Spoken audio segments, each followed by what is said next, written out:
Hello and welcome to another edition of the Time for Impact podcast with myself, Chris Wade, and my co-host, Matt Cobble. Today is another special part one of a two-part series of the Time for Impact podcast. We had some fascinating conversations with Ashley Staines from Volunteero and Doug Ayres from EBM AI about all things volunteering, technology and digital. The guys were so generous with their time that we think we've got two fabulous episodes, the first of which is following in just a moment. We talked about how volunteering can be enhanced, improved and served better by digital technologies. We talked about why there seems to be in many places so little investment in digital solutions for volunteering.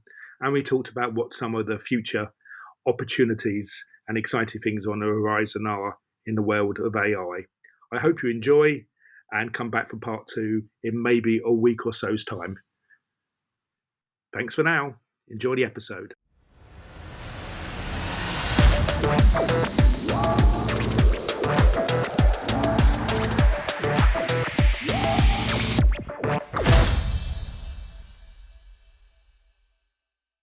As regular listeners to the podcast will know, every episode we try to bring in someone from throughout the sector who's pushing the boundaries in terms of volunteering practice, someone who's making us rethink the way that we do volunteering and think, well, what can we do in our workplace or in our organisation to change things up and to drive the profession and our work forward.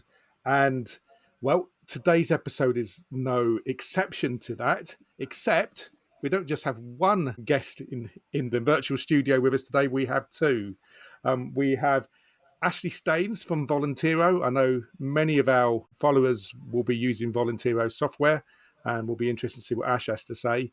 And we have Doug Ayres from EBM, who does a lot more work in the sort of chatbot world. And I think it'd be interesting to hear some of those AI insights and how can volunteering be influenced by more AI in the way that we go about doing things. But we're going to talk all things tech and all things digital. I'm sure Doug and Ash will talk about their work, but I'm hoping our conversation will range right across technology, digital and volunteering, and who knows where it will lead us. So welcome both. Thank you. Thank you very much, Chris. It's great to have you here. Maybe Ash, do you want to start by telling us a bit about obviously who you are and what Volunteero are, but also how you found yourself working in the volunteering world from a digital perspective? Yeah, absolutely. So, my name's Ash. I am the CEO and co-founder at Volunteero, and essentially our mission is to increase the positive impact of volunteering through technology, and we do that primarily through a volunteer management platform for charities, NHS trusts and local authorities. In terms of how I got into it, well, I mean, for my sins, I was actually in the world of finance, actually. So how I ended up at kind of managing a volunteering platform is a long-winded story, but I'll keep it brief. So essentially, I've volunteered throughout my time as an adult and for various kind of organizations, but the theme for me was that it was often more disjointed than I felt it should be.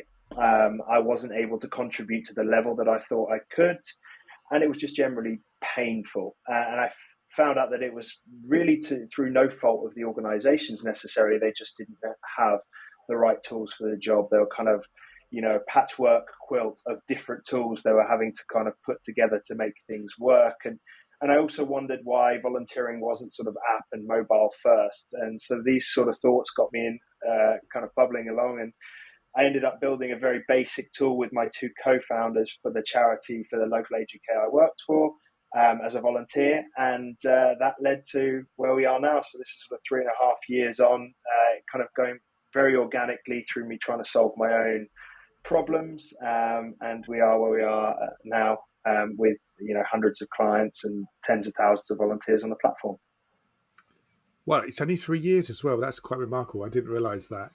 If it makes you feel any better, I came to the sector via hotels, education and military aircraft. So we all end up here through very strange routes. Do you want to tell us a little bit more about Volunteero while you've got the hot seat? Yeah, sure.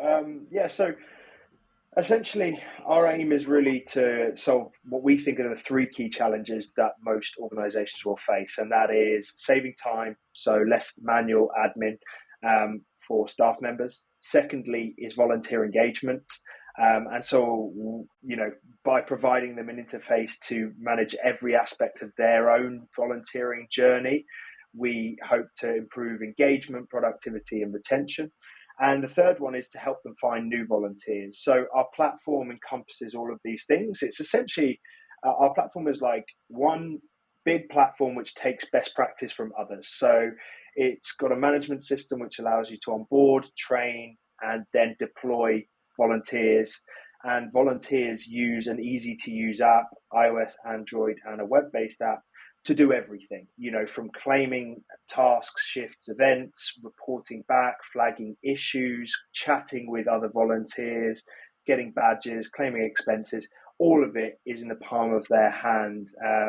And the other thing that we've most recently released is a marketplace of opportunities. So we also believe we want to help people get into volunteering. And we think, especially with younger generations, they're going to look to the App Store to solve that challenge, like they do for Deliveroo, for booking restaurants, and all of these other things in their daily lives. So we want to make sure they've got an app there that helps them find an organization, sign up, and then manage their day-to-day all in one place.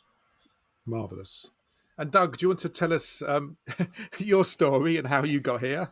I'm the co-founder and one of the co-MDs of EBM. We've been building chatbot technology for a variety of sectors for about 7 years now. But increasingly, we've wanted to move the majority and at some point, hopefully, all of our clients in the charity space versus the sectors outside, which we've learned a lot from engaging with big enterprises and the problems they are trying to solve. And to be honest, a lot of them aren't dissimilar in some ways from a user experience point of view to what charities are trying to solve, especially the smaller ones, in terms of resource restrictions and trying to save time, trying to do things with this kind of technology to reduce mundane tasks and get to value add. So in 2019, we landed our first big charity client, which is the NSPCC. We actually, and still work with them to date, providing chatbot technology on Childline, which seems like a pretty crazy use case if you think about it for one moment, but then you delve into it. It's a really interesting use case, and it has served a lot of children, quite frankly, very well during the time when they're trying to get help from a counsellor and there's no one there. So a long way from volunteering, but that is just one of the use cases we've been working with. More recently, having landed and expanded in the charity space, we've got about 10 to 15 charity clients now with diverse needs from a sort of digital assistant point of view. We started to build out a really cost-effective solution to allow pretty much any charity of any size to bring out a digital assistant on their own website. I'm really interested, both of you, in why there's not been the same kind of, well, I'm going to overstretch it because I don't think there's been a revolution in digital in charities full stop, but there does seem to be more investment and more focus in some parts of the charity landscape than there has been in volunteering. I'd be interested in your views on why it feels that investment in particular in digital solutions for volunteering hasn't followed through at the same rate as it has, for instance, in fundraising. Is it because of its diversity, or is it about the perception of volunteering? Ash? I think it's hard for volunteering to ever come ahead of things like fundraising, because fundraising is very black and white, right? It's pounds and pence. And volunteering, sure, you have different KPIs, but it's really hard to compete with that from a fundraising perspective. And I know that a lot of organizations and volunteer managers and heads of volunteering are just constantly struggling, trying to explain how valuable volunteering is.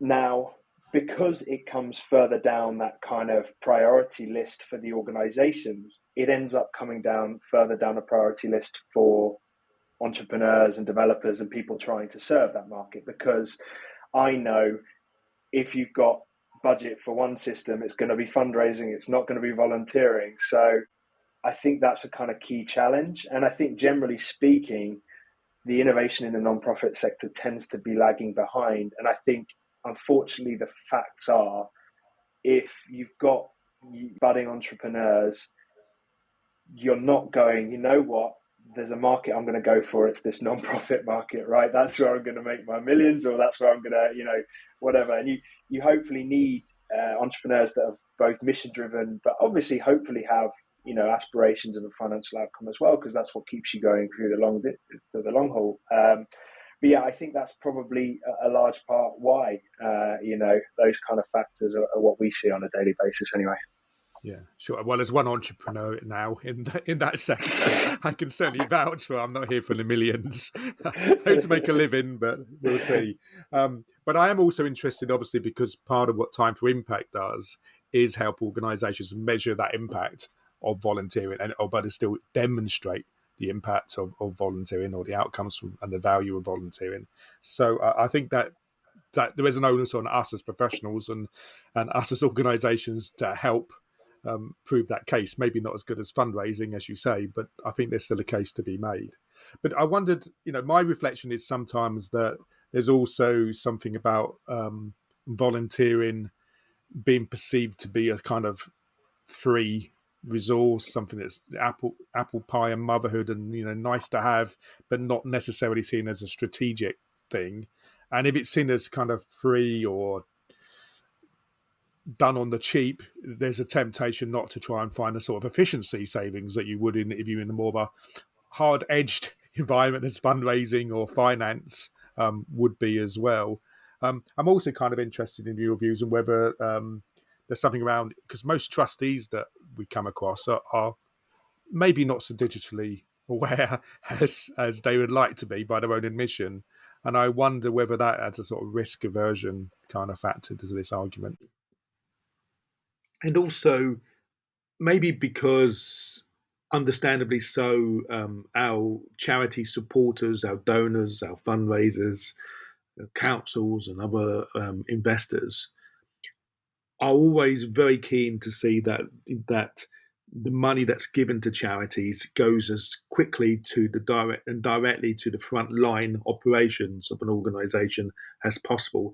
And because of that, there's always a reluctance to be seen to be investing in back office services, including in technology, because it affects that ratio of how much is spent on frontline services and how much is spent on background behind the scene costs. And yeah, I just wonder whether that obsession with making sure that money is spent in that way hinders investment in digital solutions that would actually make charitable services in general and volunteering in particular more effective. I think it's probably, a little bit unfair from as a perspective to say they're not digitally native often. For going back to your last point about the trustees and maybe their demographic. But I think that they're not so far down the line that they're not interacting with digital platforms and things that make their lives easier every single day, whether it's as obvious as banking or grocery shopping. Now, they must understand that technology has come on leaps and bounds in the last 10 years to the things you can do and the speed at which you can deploy an application and do this and do that. I think there is quite a lot of credence in your point about volunteering is free and volunteering is like it's nearly a nice to have, where I think that's the perception of the public, and not often the charity, but because the public, the outsider perceives it as that, then it's not given much importance. But there's a lot of charities out there who are only existing because of their volunteering activities. And I think, therefore, it's not so much a technological barrier, but actually more of a sort of I guess without getting too sort of into it, a sort of a bias problem as well as to how people are, go and do that. I think there's also merit in the idea of making more of people who volunteer, giving them some sort of, I'm not saying accolade, but there's a lot of great volunteering. I know it's, guess not people, entities out there who have been given, OBEs and MBEs, and I think it's a really, it's something that should be held aloft a little bit. From a digital point of view, as to how you deal with it, and also to Ashley's point about funding for it, yes, that is a problem. The charity fundamentally cares about money in the war chest to go and deploy. But then there's the obvious point to be made, is that if they're not spending money on resourcing things for the charity, then the ROI, if their volunteering scheme is effective, they're saving a hell of a lot of money. And therefore that needs to be something that's reflected in their annual report. It comes down to numbers, and it comes down to, if you've got a good volunteering operation and you are raising the bar on how you enable your community or further afield to volunteer for your charity, that is a number on the annual report finances, quite frankly, because you could say, well, we had this many volunteering days, hours, weeks versus last year, and inherently that would have cost us this, or wouldn't have been as effective as this. So it's pretty, I think that's a fairly obvious play to make. And as it pertains to, building this kind of technology out, I think Ashley can talk to it more than I can, but from my investigation so far, it is complex. I think it's a lot more complex than fundraising, quite frankly. And therein lies the problem of, if you're going to be entrepreneurial in that space, you're biting off a lot that you may not be able to chew when you get into the needs, the needs of, trying to be one size fits all, which again, it looks like Ashley's doing a pretty good job of working up to that, but it's no wonder that no one's taking it on lightly. I wonder if part of the challenge as well is linked to, I guess, people within volunteering organisations kind of not always reaching for digital for the solution, or not being able to sort of understand what the solution might be. Like I come back to your point earlier, Ash, about this idea that lots of us are working with this kind of interconnected patchwork of sort of digital systems, and like actually deciding, sometimes even trying to work out what the problem is, let alone what the solution is quite challenging, right? And that's before we've even worked out what it costs or made the business case. And I wonder if that in turn goes back to some of the skill sets that we tend to find in some of these roles, which is like, I'm sure it's not universal, but a lot of the people I interact with regularly they're people. They're not digital experts necessarily. Like, they're people that lots of us learn, lots of us are learning this. We're learning to fly the plane as we're building it to some extent, maybe, like to use that phrase. And maybe that's, a lot of our digital skills are not necessarily skills we brought to the sector.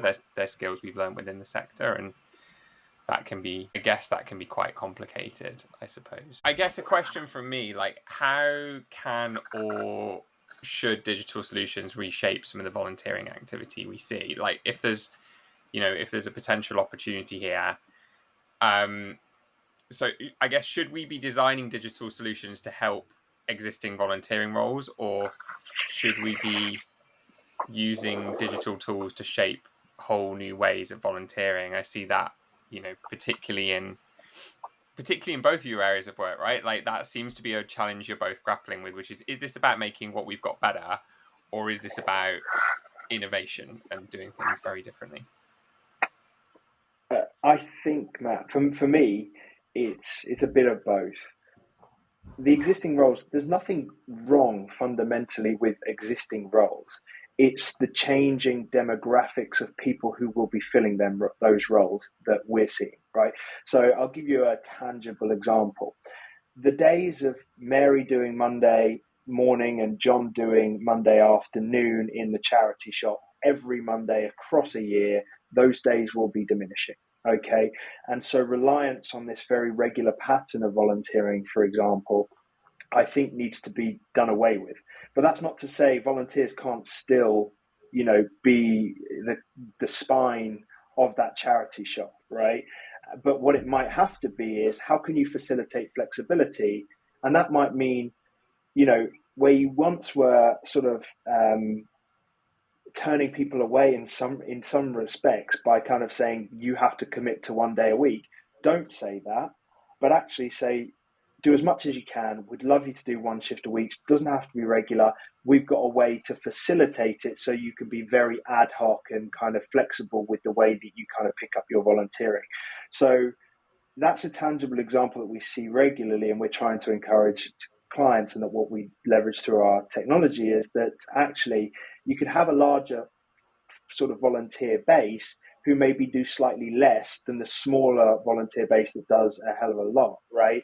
And I think that's quite a fundamental shift, but it needs technology to be able to enable it. On the second point that you mentioned, Matt, the technological side of things also enables things you may well have not thought of before. And this is where that classic sort of cliched micro volunteering term comes up, I think, right? It's been talked about for at least as long as I've been kind of involved in this sector, but I don't know if anyone's necessarily nailed it.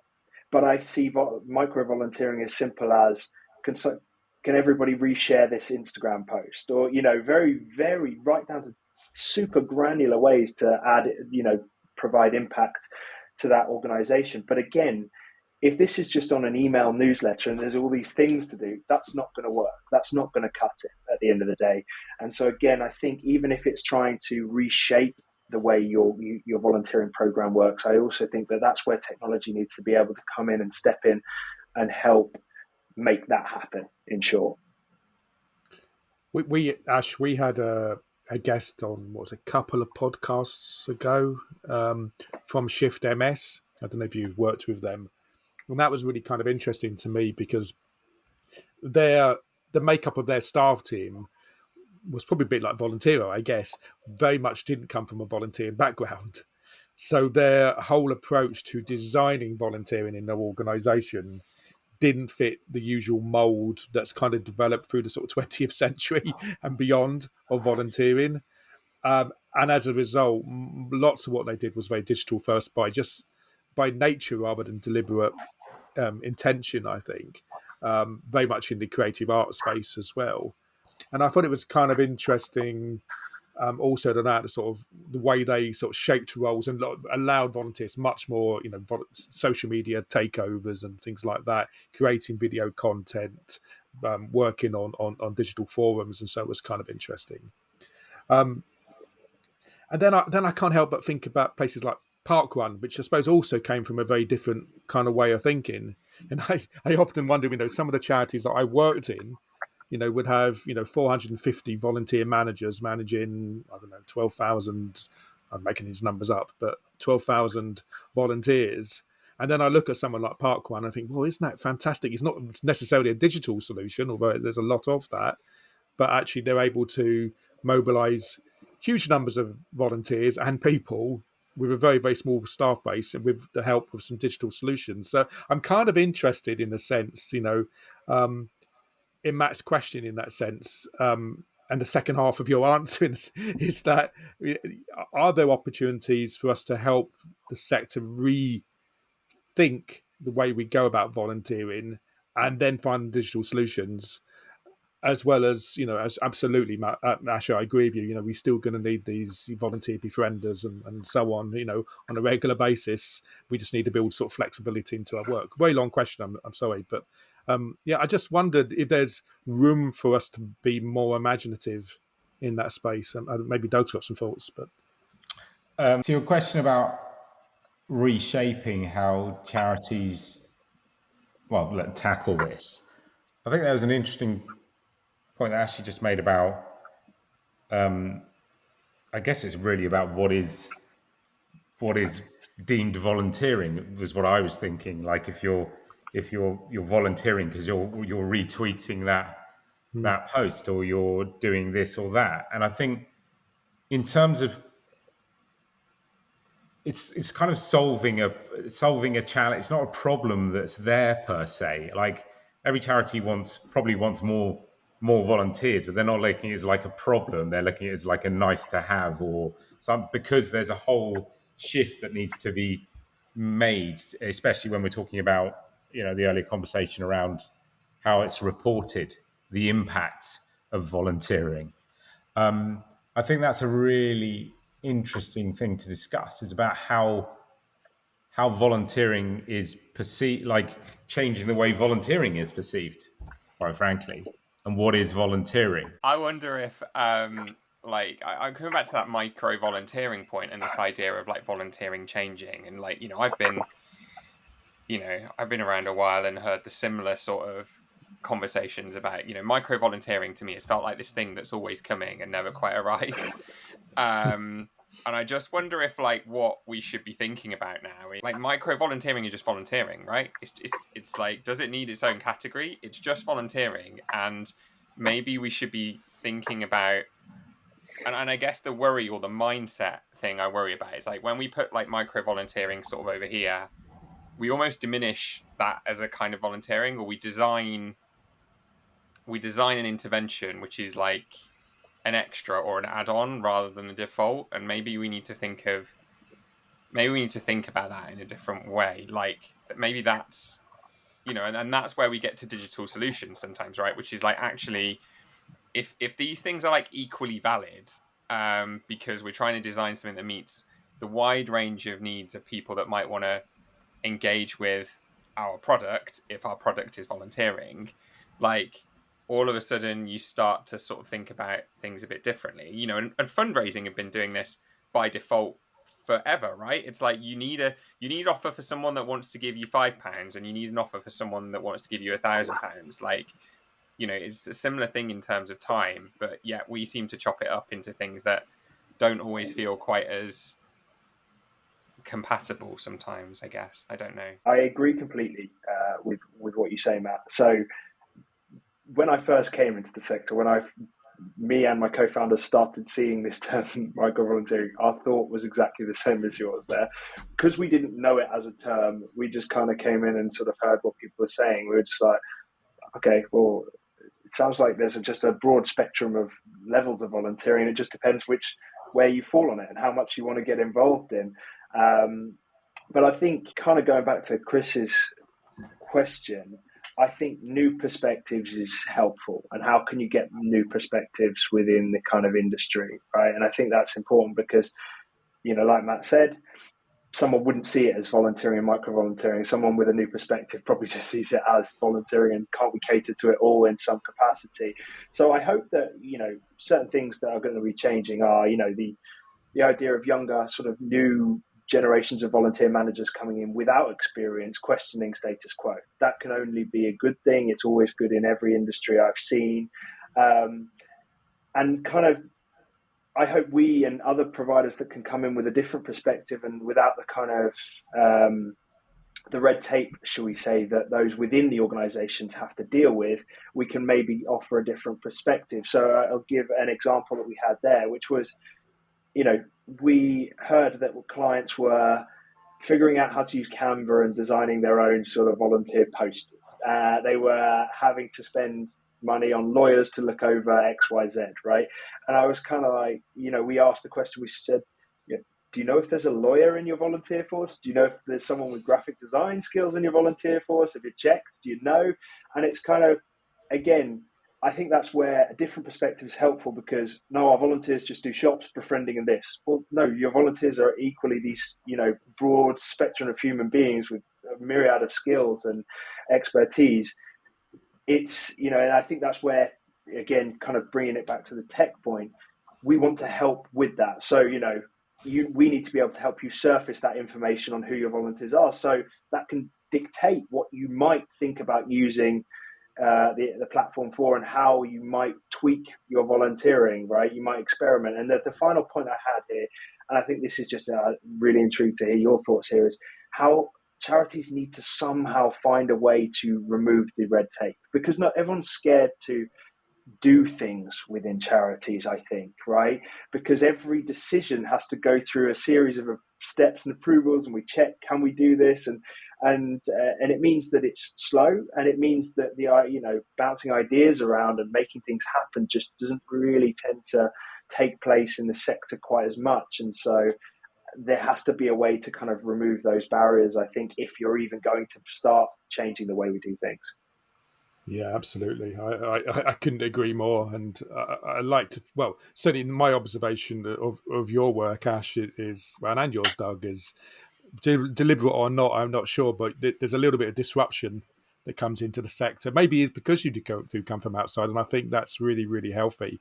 And I think it's a breath of fresh air, to be perfectly honest. And I try to do the same thing too, and which is, I suppose, the whole ethos of this podcast is to try and challenge some of that status quo thinking.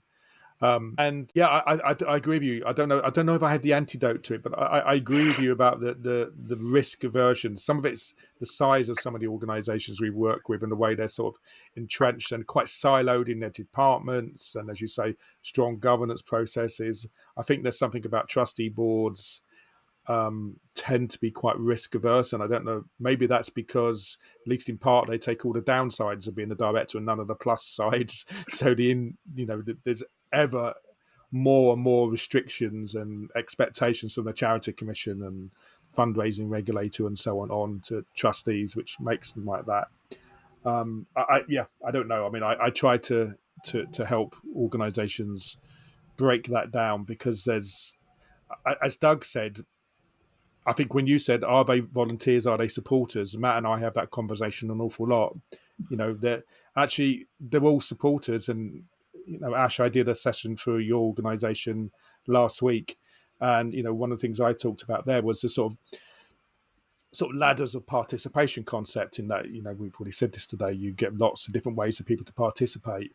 And they're all whether you call them volunteers, whether you call them participants, whether you call them people who help out, whether they're supporters, doesn't really matter. But we also need to be aware that they're the same people who your community fundraising team are in touch with. They're the same people that your campaigns team are in touch with. They're possibly your regular and major donors.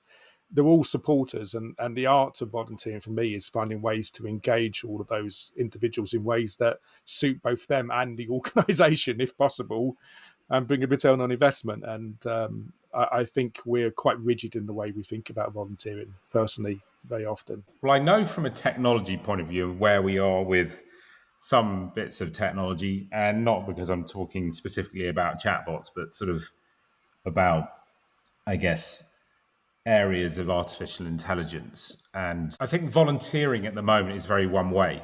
Oh, we've talked about it. It's like, we've all talked about it. These are the roles we have. These are the things we do. And to your point about, did you look to see if you had a lawyer or a graphic designer or a voiceover artist or whatever within your community? I think there's something interesting in being able to turn it on its head a little bit, and using technology to allow, well, I'll talk a little bit about that in a bit, but how you can ask the user, to get the user to find out or tell the charity what they can do. I think there's a bit of matchmaking to be done there, and sort of at least storing that so that the charity themselves can then go, well, we've got this date, we have this information, and we can find them very, very quickly by not having to look through 15,000 emails to see if one of our community is good at that or can help with that. Like, that's, I'm not saying it's obvious and it sounds challenging, but it's becoming more and more easy, right? Because you can, if someone has got in contact with you because you've taken the approach of tell us what you can do versus these are the things you can do for us. And then you could search that and go, we now have this need. We know that they are, a trained lawyer, to the earlier point, or a designer or whatever, and they could find that very, very quickly and reach out to them. Then I'm sure that is happening in some circumstances. Anyway, I'll labour that point. I think there's something in the idea of, again, it's a data play, and it's probably something around, I'm sure Ashley's probably thinking about it in terms of what data you have on volunteers, and maybe there's that, the matchmaking process to match that capability, because volunteers inherently probably want to be, they won't, I don't think, because I never am, just beholden to one charity. If I can do something, because I'm good at it or have the time, it's not because I'm specifically supporting that one. It's just because I can do it. I often hear from volunteers, or rather non-volunteers, frustrated that they've offered some special talent and they've found 3 or 4 charities and none of them will take them up on it, and it's a real shame. I mean, I'm glad you said this sort of stuff. I don't want to ever come onto this kind of thing and talk up our own book, so to speak. But yeah, it's exactly what we did. And, so volunteers now through the app can update their skills, languages, things like that. And therefore it surfaces that information to the organizations. But it's interesting because this is information typically they never had, in an easy directory.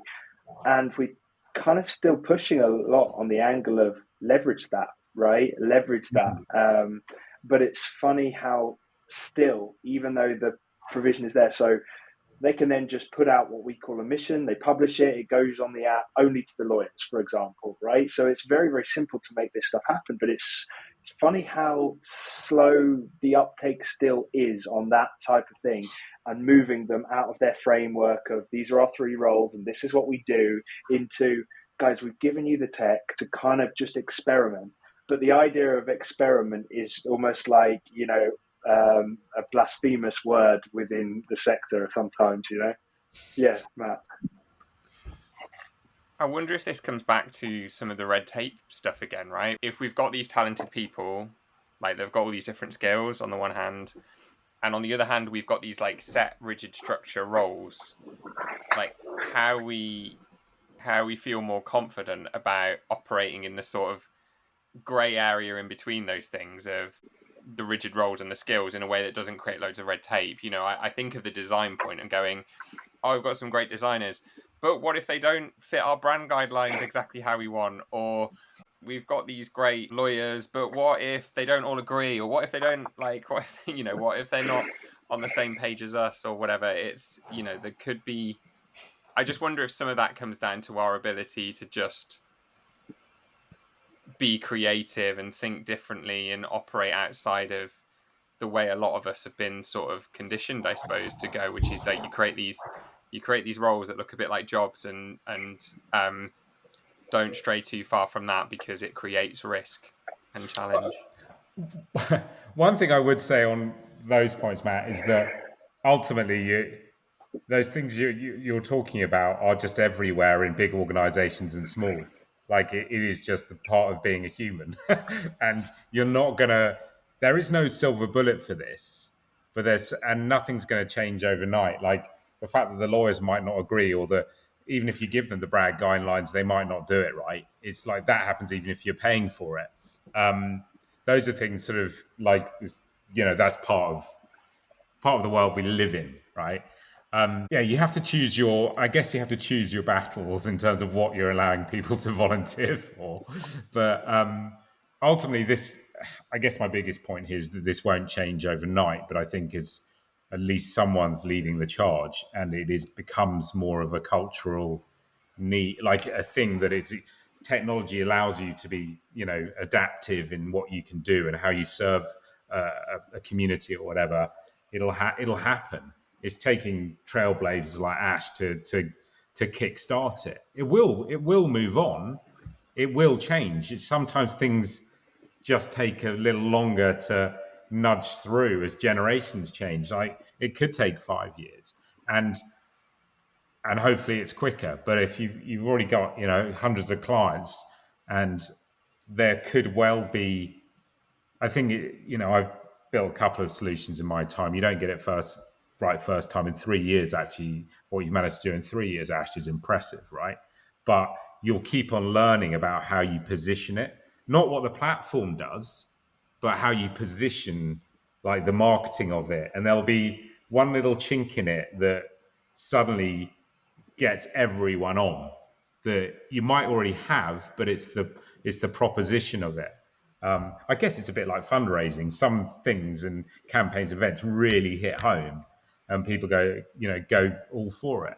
I think that's the same with the building out a solution in any sector, not just a charity space. I think as well, it's worth mentioning that this isn't reserved to the charity sector, right? There's a reason that startups are startups and big corporates are corporates, right?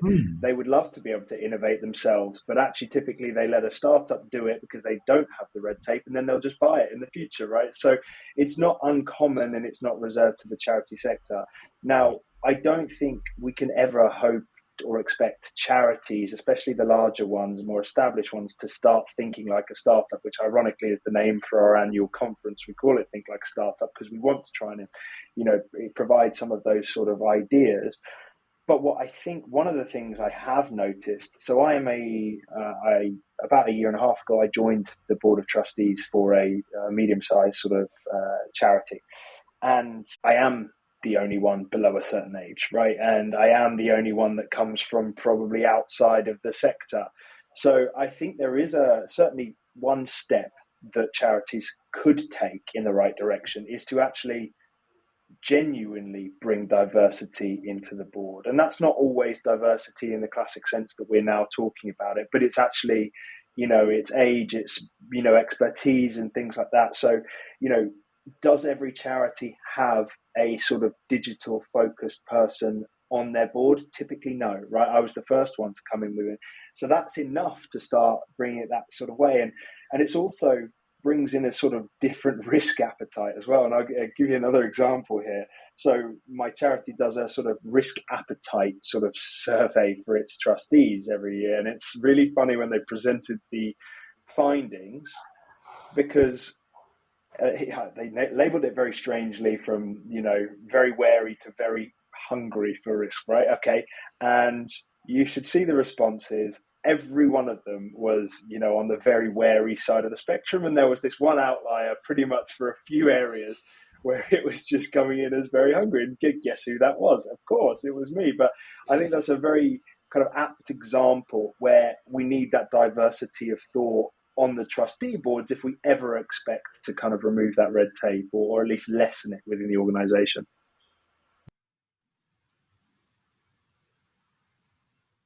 So that's the end of part one of our conversation with Doug and Ash. I hope you found that stimulating and interesting and are eager to hear part two, which will release very, very soon. If you want to make sure that you don't miss out on that episode, please make sure you follow or subscribe to our podcasts on the platform of your choice. Thanks very much. Speak to you soon. Bye.